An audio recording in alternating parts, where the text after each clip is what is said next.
I just thought I'd give a brief introduction into creation research.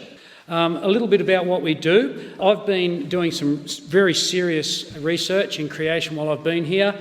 We run a little museum in Tasmania, and we've set up a museum ourselves, and we have lots of opportunities to witness through that. We are open to the public. We run a tourism venture right next door to that, so we get thousands of visitors walking past. Some of them will come in and we get a chance to witness. There's the one at Oswestry. Like I say, they've just got some really top-class exhibits there. Support it if you can, help it to grow. There's so much potential. Joe's got some fantastic knowledge in so many fields, geology, paleobiology. He's doing his PhD in dinosaur bones, actually. In Queensland, we've got an outdoor creation museum called Jurassic Ark, and we have lots of groups there coming, but it's built around a fossil dig that we've started on this property, and there's a big shed to protect because it's very hot there in Queensland where it is, and we wanted to protect the fossils as well as the people looking at them. And that's a great site to go and have a look at, and look at a fossil log jam, which we believe from Noah's flood. And I won't go into all the details about the Jurassic rocks. It doesn't mean millions of years, as we've been learning on our field trip today, which we ran at Lyme Regis. We do field trips, as we did at Lyme Regis today. And we're on the side of a mountain in the middle of Tasmania, about over 2,000 feet in elevation, finding sea creature fossils.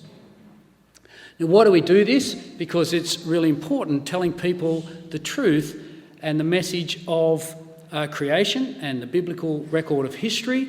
I had some couple come in from Tasmania asking me questions about history and how does the Bible fit in with that. And as I was able to go through with this display that we've got there showing the ages of the patriarchs, where the flood fits in and how the nations spread from that, that's what the chap said. He said, I've never heard the message, the gospel message, presented before, tying it in with real history. And he was really encouraged, and he took Christian materials with him. We met this chap whose name was Guy Wood, and 40 years ago he heard a lecture by John Mackay, who was the founding director of our ministry, and he'd done 3 years of university. He was very confused. He was doing a botany degree, and he said he heard more science in that 1 hour lecture by John Mackay than he had in his 3 years of science. He became a Christian as a result, and for 40 years he's been teaching science from a Christian worldview. Now, John Mackay never knew anything about this till 40 years later. So we're hoping that our ministry will continue to bear fruit such as that. I had another young mum come into the museum one day with a family and a husband, and the husband said, oh, she won't believe in God unless someone can prove to her that he must exist. So I said, well, why don't you come into the museum and see if I could convince you that there must be a God.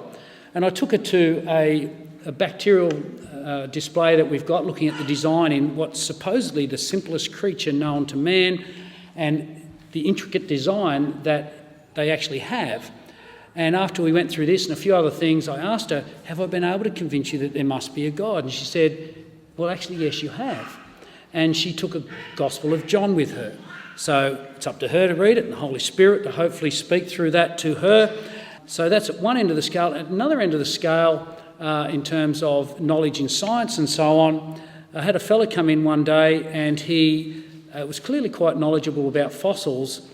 And I'm not a geologist by background, and when he told me that he was a paleogeologist that had 70 scientific papers to his name, I was somewhat nervous all of a sudden internally, but I said, just stick with me. And we went through things, and he started saying things like, well, you're blowing my mind. You're really undermining 40 years of an underlying philosophy that I've had.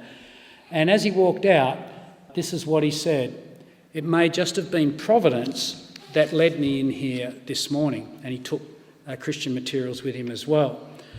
Another young lady, but when she first came into the museum, she was very serious. 45 minutes we spent at the front counter speaking about the problem of evil in the world. She'd had a very, very hard life, a hard upbringing, and she was very concerned about the problem of evil.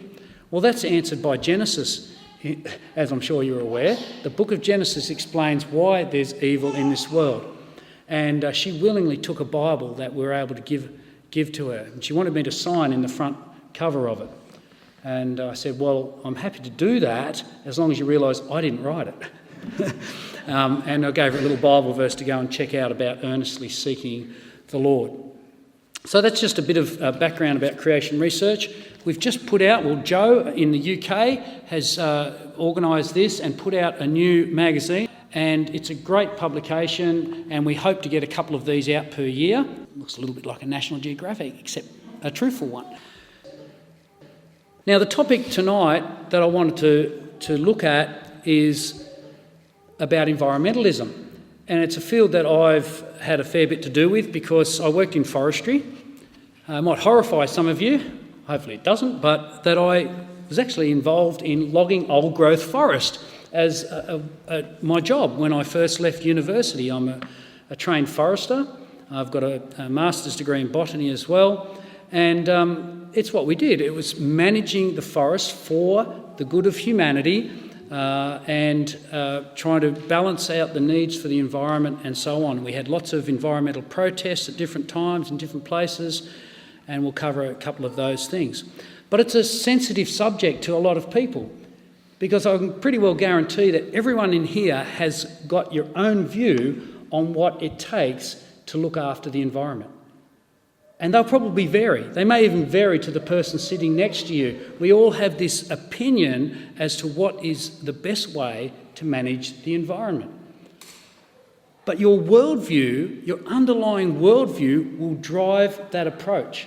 And so I want to just introduce a little bit of how the Christian worldview should drive the way you approach this whole subject of looking after the environment. And I'm not just talking about climate change or anything like that. I'm sort of looking at it from a more a broader perspective. So creation, and particularly the extreme end of environmentalism. Now, there was a guy in Australia called Bob Brown, and you're probably not going to know some of these characters necessarily that I bring up tonight, but he was basically the founder of the green environmental movement in Australia. He was a senator in the Australian Parliament for many years, founded the Green political party that's probably gets about 10% of the Australian vote these days. And in his book Earth, this is what he said: our imperative is to save ourselves from ourselves by ourselves. Now, I don't know about you, but I find that a very sad statement. It's a statement that portrays a world where we're on our own and our only hope is ourselves. Now, if that doesn't concern you, it certainly concerns me. And this is basically the position that all of the major environmental groups around, at least Australia, and I'm pretty sure it'd be pretty similar here in England, they have. That there is no God, and we're the ones that have got to sort the problem out. There is no God who cares, and we're the ones that have got to make the difference. Now, there's parts of this that we might agree with, that we are part of the problem in a sense through sin. If you're a Christian and you understand the problem that sin has brought upon this earth. Because the Bible says in Genesis chapter 3, when Adam sinned, God said, one, you're going to die. From the dust you came, to the dust you return. And he said also, cursed is the ground because of you. Is it God's fault that the environment is in the state that it's in? No, it is man's fault. But nevertheless, the Christian maintains a positive hope that God continues to love us and that he continues to love and sustain his creation. So this whole problem of the modern environmental movement discarding God creates fear, creates a great sense of hopelessness in many people. There's another leading Australian scientist called Tim Flannery. He wrote a book back in 2007 called The Weather Makers.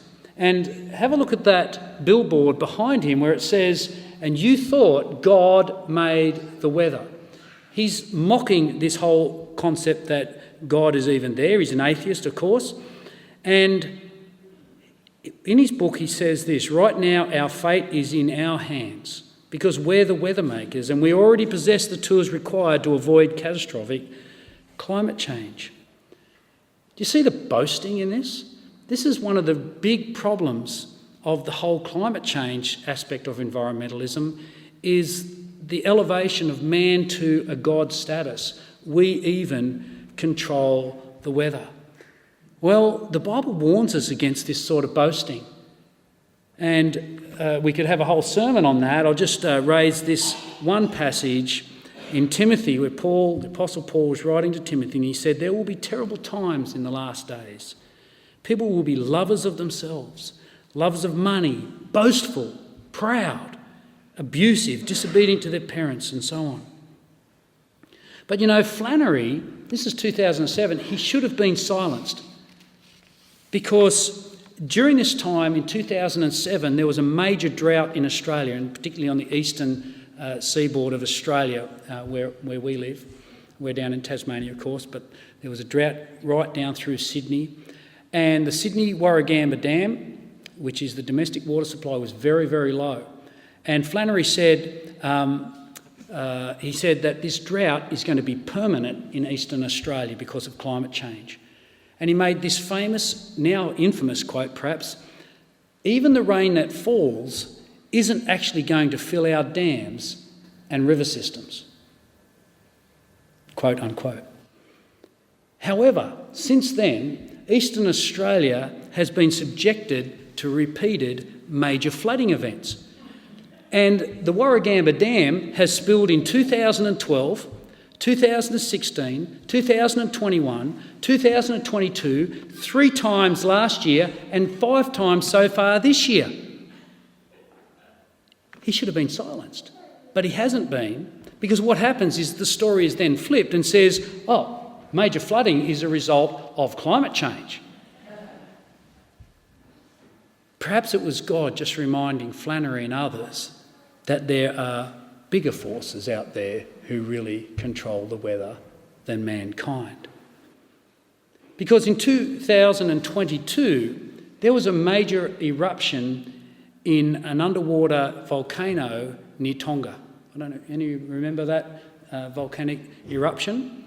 And it actually made a tsunami that was 20 metres high, 20 metres above sea level, and most significantly, it ejected an enormous amount of water.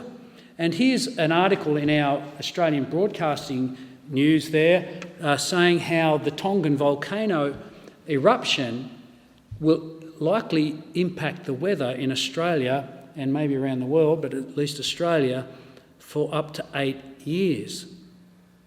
Some of those spills, by the way, in the dams were before this eruption, so you can't say it's all a result of that. So this reminds us that we're not the ones in control.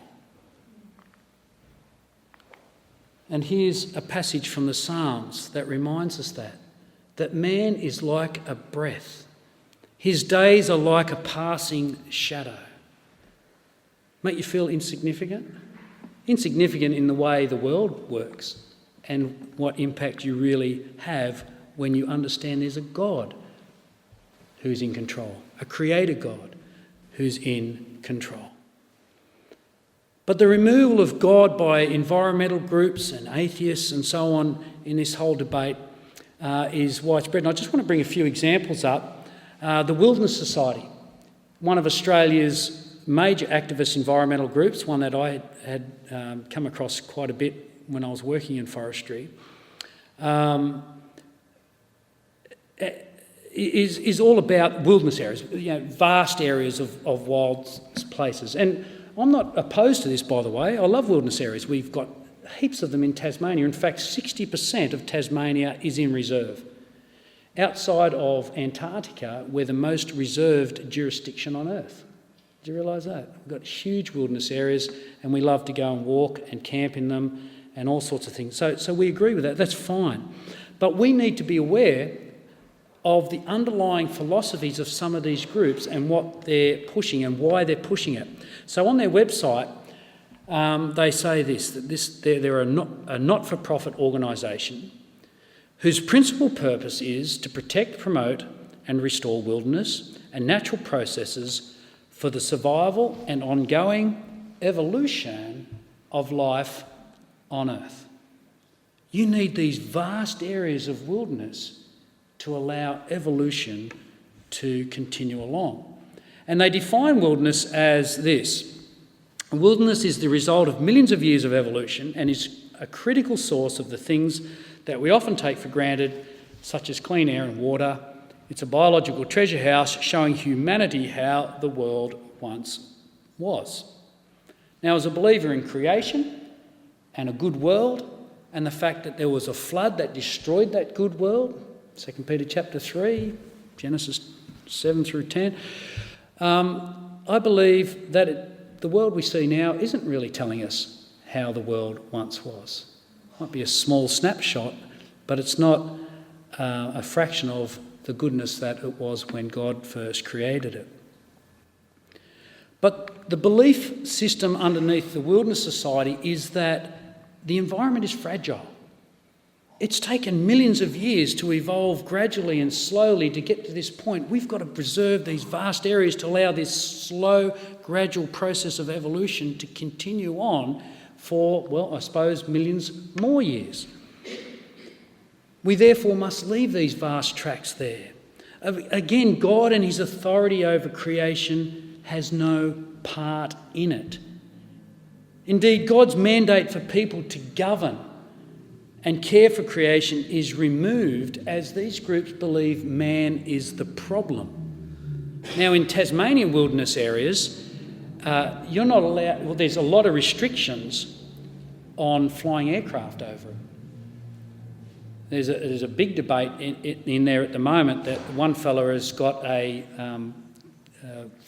trout fishing set up, a tourism set up right in the wilderness area, and he flies people in, rich people in by helicopter and that, and there's been quite a kerfuffle about him doing that. They don't want you disturbing it in any way, shape or form. And here's where the worldviews diverge. For me as a Christian, and it may make you feel a little bit uncomfortable because we are, whether we like it or not, we are impacted by the messages we receive through books and TV and documentaries and all these sorts of things. But here's where I think the worldviews diverge, because the Bible teaches us that man has been given a special place in creation by the Creator himself to care for creation. Let's have a look at a key passage here. Oh, actually, I forgot I put that in there. There's Bob Brown on wilderness, just before we get to that Genesis passage. They're saying how we're made from wilderness, basically. Again, God's got nothing to do with it. I thought I'd slip that in, but I will just kick on to the Genesis passage, which would be very familiar to a lot of you. So God created man in his own image. In the image of God created he him, male and female created he them. And God blessed them, and God said unto them, be fruitful and multiply and replenish the earth. By the way, being fruitful and multiplying is something that your environmental groups are pushing back against right now, isn't it? Stop breeding. A lot of people are stopping breeding because they think that's the big problem. And subdue it. Oh, another one that makes us feel a little bit uncomfortable. And have dominion over the fish of the sea and over the fowl of the air and over every living thing that moveth upon the earth. You see, man is made in the image of God. We have a special relationship over all creation. We have a special relationship with God. And he's put us in a position to govern, to care for, to rule over and make wise decisions for. It's a dominion mandate. It's not a domination mandate. It's not a destruction mandate. It's dominion. Govern wisely. In fact, I think that Christians have the most noble call of all people to care for the environment, because we're caring for it on the behalf of our Creator God, who we love, and we know he loves his creation, and so we should as well. So the pagan environmentalist movement, which I want to talk a little bit more about now as well, says that man is the problem. We've got to get out of it. We've got to get these vast wilderness areas and get out of the problem, stop breeding, all the rest of it. Whereas true Christianity, in my view, says that man is the caretaker. Sin is the problem, yes, but the solution is Christ himself. Now, during September, Joseph and myself and some of our American team went and visited Mount St. Helens in Washington State in the USA. And in 1980, a massive eruption, some of you will remember that, I think I was 12 years old or something at the time, took the top off the mountain, you can see it in the background there, and it reduced it by an elevation of about 400 metres, 1,200 foot. That's a massive blast, isn't it? And it caused the largest landslide in recorded modern history. They say in recorded history, but I think the story of Noah's flood is recorded history, and that was much bigger. Now, scientists expected it to take long periods of time, hundreds if not 1,000 years, for this environment to recover. But all of that area in that picture up there was absolutely flattened and just like a moonscape after the eruption. Every last bit of that picture that you can see. And yet within 2 years, 60% of the animals had returned to the area. An incredible rate of recovery. Scientists were surprised by the resilience of creation. And just one example I'll give you, salamanders, a creature, an amphibian that you would think is very sensitive, like frogs, to environmental changes. Well, the salamanders actually survived under ice and in the water, and they implemented a process called neoteny, which is where the adults maintain the gills and the fins that they normally would have only in the juvenile stage, and they maintained that the entire time and survived 100% of their life for a year, a couple of years, in the water. They didn't have to crawl up onto the impacted land. So they adapted in a way that scientists weren't expecting, and they actually bred in the water. They normally breed on land. They bred in the water and survived and continued on. Now, there were soils forming quickly, and we hope to get a bit of a video out on this, don't we, Joe? Joe got some fantastic footage with a drone, and we recorded our scientist, Dr. Wilson, over in the USA talking about the soils coming back. And it was just incredible, just to even read in the museums there, the incredible recovery that happened at Mount St. Helens. This is a picture I took on private land that was impacted by the blast, and you can see the two trees on the left that have been snapped off. They were trees that were snapped off in the blast. But the trees and the forest growing around it now, so we're, 45 years later, these were planted by a private timber company, Weyerhaeuser, a big company, and their forests are actually doing a lot better than the native forests. Why? Because individually they dug down through the ash into the soil underneath and planted trees with great care, researched it, looked into how to do it properly, and they got forests growing back really well. So much so that they're logging those forests this day, within 45 years after the blast, and you can see the areas that they're logging. So the planting program helped. In other ways, fish, some of them returned to the rivers naturally, but other rivers were stocked by humans.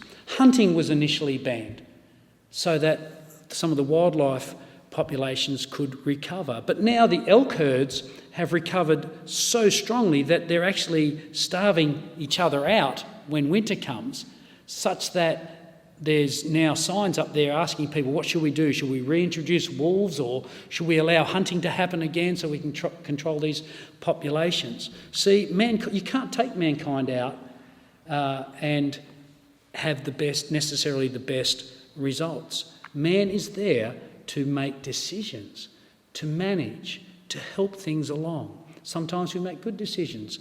A lot of the times we may make not so good decisions. But the point here is that creation is incredibly resilient, and that with ingenious and focused effort, humans can make a difference, including in wild areas. Now, I've been involved in a few of these things. This is when I worked in forestry in New South Wales, and I had some black hair still as a young fella. And these are burns that we were doing in wilderness areas, actually areas that are designated wilderness areas now, from a helicopter. Why? Because Australia's a very fire-prone environment. I look around at your green fields here, and I'm not sure that you quite understand it like we do. But we were doing that because in these forests, it's not a question of should we put fire in it or not. It's a matter of when should there be fire. In the middle of a hot summer, windy day at 40-degree temperatures, or in the cooler periods when we can light a cool burn and just burn back the understory. See, in 1957, these areas were flattened, absolutely devastated by wildfires. And so forestry burnt these areas in the cooler times regularly. Now, a few years after we did these burns, there were major fires in the area, in fact across New South Wales in 1994. And areas that we managed across the state had minimal impact. But areas managed by other authorities that had a no-burn approach were absolutely burnt to the ground. This picture from a severe fire in the Kinglake region of Victoria in 2009, it killed over 120 people. The estimates were that there were 1 million animals killed in this fire. Koalas, possums, kangaroos, wombats, the rest of it. Now, this whole area was burnt, but the green area that you can see in the middle of that had had a fire in it 3 years earlier. Can you see the brown and black areas either side of that? Absolutely devastated, burnt to a crisp. But the areas that had been managed and burnt in advance survived with much lesser impact. And there's huge fires around the world. Constantly people are putting this down to climate change now. You hear it all the time, the climate's changing, the fires are getting worse. Well, one of the problems is we're not managing the fuels like we once did. In Australia, there were huge fires in 1939 that killed nearly 100 people. And it was at that time that they decided we need to do something about the burning in Australian forests. Because the Aboriginals had burnt virtually every year, actually. They burnt regularly in a mosaic pattern throughout the landscape, and there wasn't farms and there weren't roads and there weren't fire engines to put the fires out. So that happened, but now we're going back to the previous situation where there's a mindset of not burning at all. Well, let's have another look at an area that I worked in Tasmania, where I am now. We've got the largest flowering plants in the world. In fact, some people claim that our trees are taller than the sequoia trees in California. This centurion tree was measured at over 100 metres tall, 4 metres in diameter, and the age is unknown, but it's generally estimated these trees up to 400 or 500 years old, and then they die. Now, these eucalypt forests, and they're eucalypts, they need major periodic disturbances to exist. So the big old growth forests of these eucalypts are believed to have come about by a fire about 400 or 500 years ago, maybe during a period of drought, long before white man was on the island. And there's no young eucalypts under these forests. So here's another slide of of these forests. Can you see it in this light? I hope you can. They're very tall forests. There are trees underneath them, but none of them are eucalypts. They're rainforest species. Eucalypts love light. And when there's a dense understory, and some of these understory trees are 30 and 40 metres in their own right, but they shade out the ground, and so the eucalypts just can't come up. So environmental groups actually acknowledge that if we're going to have tall, wet eucalypt forests with these massive trees into the future, and we've stopped all disturbance, we stop fires in them now, they're trying to stop all of logging, they acknowledge that the only tall eucalypt forests that we're going to have within 100 or 200 years will be the ones that are resulting from clear fell logging operations in the present day. Interesting. And if we stop that now and we maintain that over hundreds of years, we would have no tall eucalypt forests in 400 years. See, we can have an impact, and people have had an impact. Even Aboriginal burning has had an impact in the past as to influencing these beautiful and big forests and all of the animals that rely on these trees. You see, making some of these decisions, and I'm not saying how much of it we should log or which bits we should log. I think we should disturb some of them to at least keep these environments going. But the whole point is, this is our dominion mandate. This is our governing mandate that the Creator God has bestowed upon us in great trust and in great honour, really. And he wants us to call out to him for wisdom as well. But we need to be aware of the pagan roots of many of the environmental movements, which I'll get to in just a sec. That's just from the Forest Practices Forest Practices Authority that I used to work for, showing you how you need this periodic disturbance for the forest to regrow, and it goes in a big cycle like that. I won't labour on any longer. I did my master's degree on this plant, Brunonia australis, and it was turning up in logging areas, and so we were disturbing it and running over it and all this sort of stuff. And I did a whole bunch of studies on grazing and all sorts of things. And it turns out this plant actually needs disturbance. It was in its best populations in areas where farmers grazed it heavily in winter and then left it in summer. Why? Because grasses would come up in the forest, and if it wasn't disturbed, they would choke these herbs and many other herbaceous plants. You need to get rid of that dense, grassy understory in some way or another to allow a whole range of herbaceous plants to survive and thrive.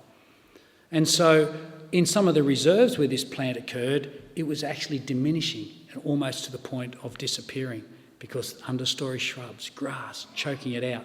In fact, the only places you could find it growing in the reserves was along walking tracks disturbed by people.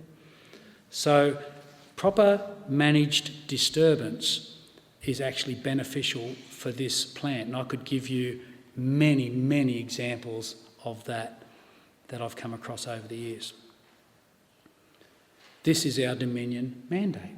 Manage it wisely. In fact, part of my master's degree was to propose management principles for this plant across Tasmania because it's a threatened species and we need to look after it.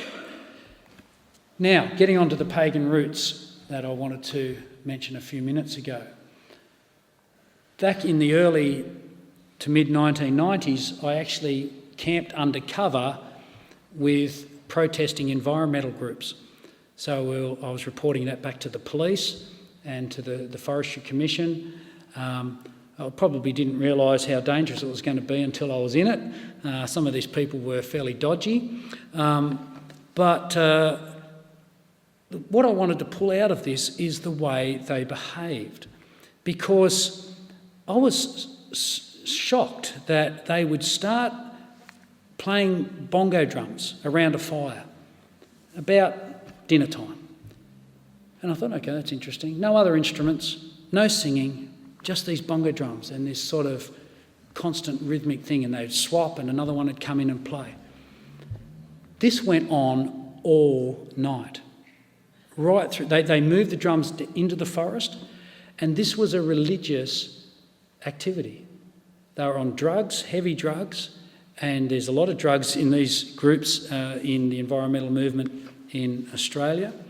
And just to prove that point, oh, by the way, those tripods there blocking the road to stop management activities were spiked with nails and metal screws and stuff. And the point being, if you tried to put a chainsaw into that, that can kick back and actually makes it very, very dangerous for chainsaw operators.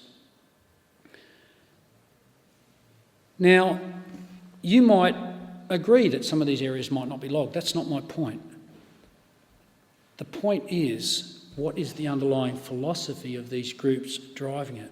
They worshipped old-growth forest. You could see that in their embassies there that they had set up.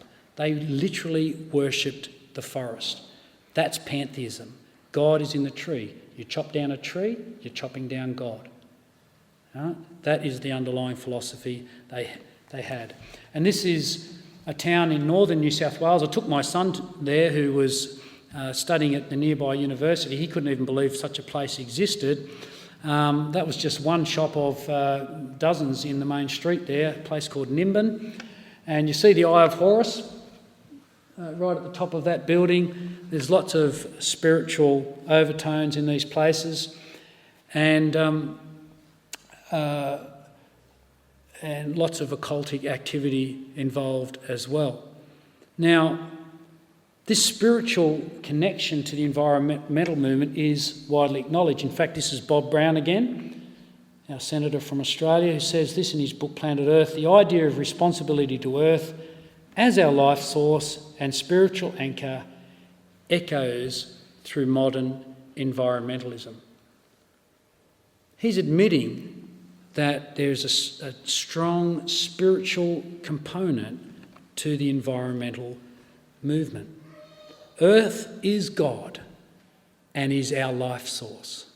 You see the problem with that statement? Earth is our life source. That's what he said in the earlier quote that I flashed up on wilderness as well. Now, Romans 1 in the Bible warns us of this foolishness, where it says they exchanged the truth about God for a lie and worshipped and served created things rather than the Creator, who is forever praised. Amen. That's where Christians are so different to the general environmental movement out there, is that we trust in the Creator God. We've got to put our hope in Him, our direction in Him, our guidance from Him, how we approach caring for His creation. But I think things have moved in a different path in the recent decade or so, and that the pagan/pantheistic underpinning of a lot of the environmental movements is being taken over by a different group: totalitarianism, control over people, a return to Babel. And I just want to give you a snapshot of how this is happening. So in 2000, the Earth Charter, who's heard of the Earth Charter? Heard of the Earth Charter? Yeah, well, it impacts your life more than you realise. It's a leading document influencing world governments, and including the UK government, big time. It's endorsed by UNESCO, which is the United Nations education, scientific and cultural arm. It's endorsed by the World Conservation Union, which is the IUCN, which impacts our business with the export of seahorses around the world. They are influenced by this document, the Earth Charter, written in 2000. Now, there's two main characters that put this together: Mikhail Gorbachev and Maurice Strong. Now, many of you will remember Mikhail Gorbachev. He was the last dictator of the Soviet Union before it collapsed. Did he suddenly become very environmentally aware, and he just wanted to look after the environment after he'd been a dictator of one of the world's superpowers? Or was there other motivations at play? You can make your own mind up about that. But he formed in 1991, directly after the breakdown of the Soviet Union, his environmental group called Green Cross International. But I want to focus mostly on this other chap, Maurice Strong. He was the original Secretary General of the United Nations Environmental Programme, which was established in 1972, and he is credited with globalising the environment movement. In fact, the UNEP website says this about Maurice Strong, that he played a unique and critical role in globalising environmentalism. Well, who is he? Well, he is a capitalist, but he is a self-admitted socialist. He says he uses capitalism to promote socialism, so go figure that out. But in 1992, he was the short-term Secretary General for the UN Earth Summit in Rio, and you'll understand some of the terms that come out of this in a moment. That summit formalised this idea of sustainable development. Has anyone heard that term, sustainable development? I worked under that in forestry, where we were trying to meet all of these goals in the organisation I was involved in, and that came out of this UN Earth Summit in Rio. But that came from a document written in 1987 by Gro Harlem Brundtland, who was the Prime Minister of Norway for a number of years, but she was also Vice President of the World Socialists, a Marxist group directly traceable from Marx himself, and she wrote this idea about sustainable development, and that was incorporated in the United Nations Earth Summit of 1992 in Rio. Okay, well, when though that came out in 1992, Maurice Strong immediately left his position as the Secretary General for that role, and he formed his own environmental group called the Earth Council in 1992, and he joined with Mikhail Gorbachev and wrote the Earth Charter. Can you see all the moving parts in this and how it's coming together? Am I just a conspiracy theorist? Maybe. But Maurice Strong was also a foundation director of the World Economic Forum. I guess you've heard about them in recent times. It's certainly very prominent in Australia, very prominent during the COVID period about trying to get the Build Back Better and you won't own anything and you will be happy. Yeah, this is a type of collectivist socialist movement that wants control. Maurice Strong, incidentally, retired to communist China. Now, in the Earth Charter, it says this: the choice is ours. Form a global partnership to care for Earth and one another, or risk the destruction of ourselves and the diversity of life. Remember what I said at the start? Fear. Scare. Fear. We've got to do it. We've got to get under some control. What's that lead to? Bigger government, usually. More control. Some aspects of this would seem reasonable to a Christian because we have an overarching desire to care for the environment as well. And it's possible that Brundtland and Strong and even Gorbachev might have had, reasonable motives to care for the environment. However, we've got to realise that there's been a global government sort of Marxist agenda driving a lot of the environmental movement to this day. And it really was founded through some of these things that I've just been mentioning. And Marxist strategy is always to use crisis as a means to gain further governmental control. It's the fear factor. Humanity is part, says the Earth Charter, of a vast evolving universe. The forces of nature make existence a demanding and uncertain adventure but Earth has provided the conditions essential to life's evolution. Who's provided it? Earth has. So it's incorporating a bit of this pantheism, but really it's got a Marxist underlying agenda, in my view. When there's no God, your fear is increased even more. If you wipe God out of the scene, your fear will rocket. And that's why we see kids, I don't know if you've seen it over here, we've got kids, school kids crying in the streets over the fact that climate change is going to destroy the earth. Fear is the motivator and globalised control is the solution. If your hope is in such man-made solutions, your hope is hopeless. If your hope is in man's solutions, your hope is hopeless. Is it a resurrection of Babel?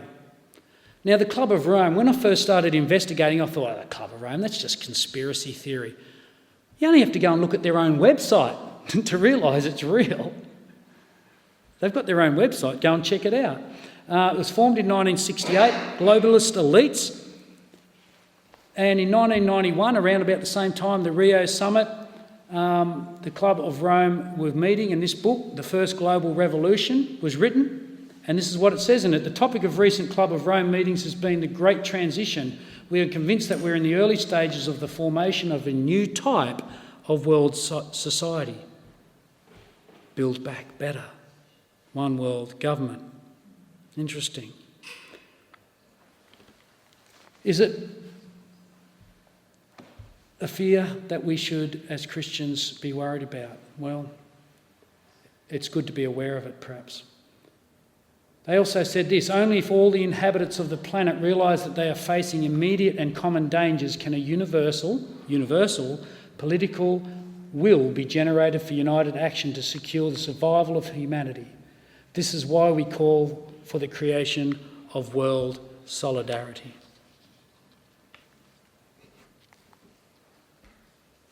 These are just some pictures I've taken since I've been in England, just in the last couple of weeks. A couple in London, one in Loughborough. It's outwardly active in your own communities. Remember Bob Brown? Our imperative is to save ourselves by ourselves, from ourselves.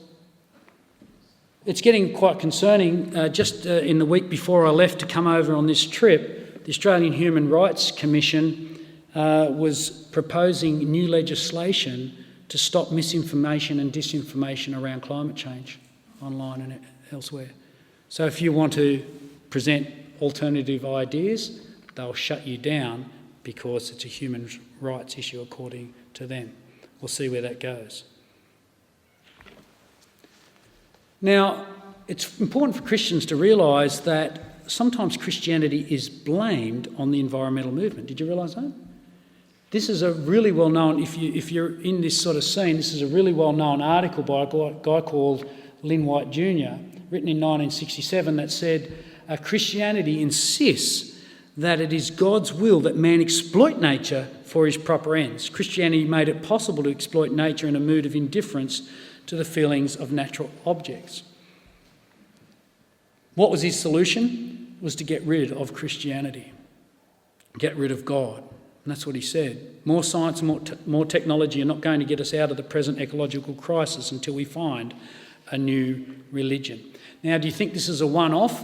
Well, I saw this. I might be being oversensitive. I only just filmed this on my camera on a TV. I didn't have time to do it professionally, so you'll have to bear with it, and there won't be any sound. But this is the movie Happy Feet. And I've had people rip me off and say, oh, you're looking too much into this. I don't think I am. When you're aware of this issue. So Happy Feet, if you haven't seen the movie, is all about the penguins starving. They haven't got enough fish. They're being overfished. Where's the source of this overfishing come from? So Happy Feet, the taller penguin there, he goes on this quest, and he's got his five little penguin mates there, go with him, and they finally get across Antarctica, and they're coming to where they were told the source of the problem is. And they come over the rise and just have a look at what they see, the first thing of what they see. First thing Happy Feet sees when he comes to the problem. Can you see that? It's a church. Why would you put that in a movie? After this, the whole movie's about getting to this, where this problem is, and they finally get up to the top of the rise and over they come, and the first thing you see is a church. I don't think I'm looking too hard into that. And then the rest of the movie is actually about what mankind has to do on a global level to manage it. And there's some important things that we need to do on a global level, by the way. I'm not putting that down. What is the Christian response as we close up tonight? Well, the first thing was said, actually it was in our prayer meeting, wasn't it, before the service, that the earth is the Lord's and everything in it. He owns it, he cares for it, because he founded it on the seas and established it on the waters. And there's some other verses there that say the same thing. All things have been created through Jesus, and it's for who? Him. Has he given up on his creation? No, he hasn't. Now, I've probably gone over time, so I'm going to round this up. But there are some practical examples throughout Scripture about treating humans as well, animals humanely, managing things sustainably, being clean, washing, sanitation, resting the land, wise use of resources, caring for animals and so on. So I won't labour on those. This one I took in the British Museum of an Assyrian lion hunt, where the lions were released simply for the king to go and kill. Killing for fun. And the displays actually talk about how the lions, and very graphic pictures, there's more to put up there, but I won't, suffered. The signs were talking about how these lions would suffer terribly in that. You see, sin is the problem. David Attenborough said this: humans are a plague on the earth. The Bible says that he put us in the garden to work and take care of it. You see, it's a completely different mindset. But we don't take care of it. Sorry? But we don't take care of it. Often we don't, I agree. Often we don't, but often we do. Often we do. They're not opposites. Well, why don't we bring that? You can bring that up in question time if you like. Yeah. And I agree with what you've said, that we don't. We cause a lot of problems throughout the world. But maybe it's because of our greed and our sin and our selfishness and all of these sorts of things. Romans 8 tells us that creation groans in frustration. This groaning, I won't labour on this, I'll just move through this quickly. This groaning includes all sorts of things. Volcanoes, tsunamis, landslides, storms, fires, all of these things. It's a result of sin. It's part of the downward spiral since sin, and there's only one solution. But you know, the Bible says we can't do much about it. In fact, the Bible says that ultimately it's all going to perish. Doesn't mean we should mistreat it because it's all going to perish. We've got to look after it. But the big picture here is that God is in control. Don't fear. God is in control. And this is a lovely passage when you fear about the world and other things as well. That blessed is the one who trusts in the Lord, whose confidence is in him. They will be like a tree planted in the water that sends out its roots by the stream. It does not fear when heat comes. Its leaves are always green.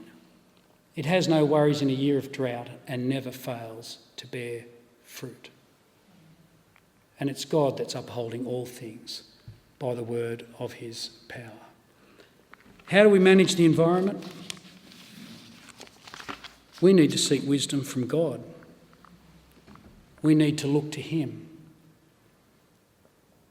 And wisdom actually grows as we draw closer to God. And that's what Colossians 2 is really saying.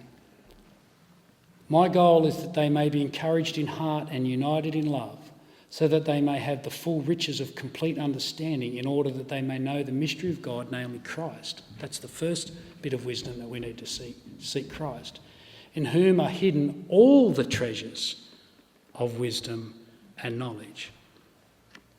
And how we care for the environment is a component of that. All the secrets of wisdom and knowledge are tied up in Christ. How do you get the wisdom of Christ? The only way you can get the wisdom of Christ is by knowing him. How do you know him? The Bible says how you can know him. It's by first repenting of your sin and your part in the downfall of this world, drawing close to him and living for him. Environmentalism is a subset of the bigger problem that we face as humans, which is the problem of sin. And Christ is the answer in it, as well as in other aspects of our life. So I've gone a few minutes over time, but I might round it up there. Thank you for listening. I hope that's been enlightening from that perspective at least, and encourage you to maybe, what do? Well, there are Christian environmental groups out there. Start your own. Plant more trees. I know one of the Baptist churches near us has a tree planting sort of effort that it does in its local community. There's all sorts of things that you can do. But just be aware of the underlying philosophies of the groups that you otherwise might get involved in. Thank you very much.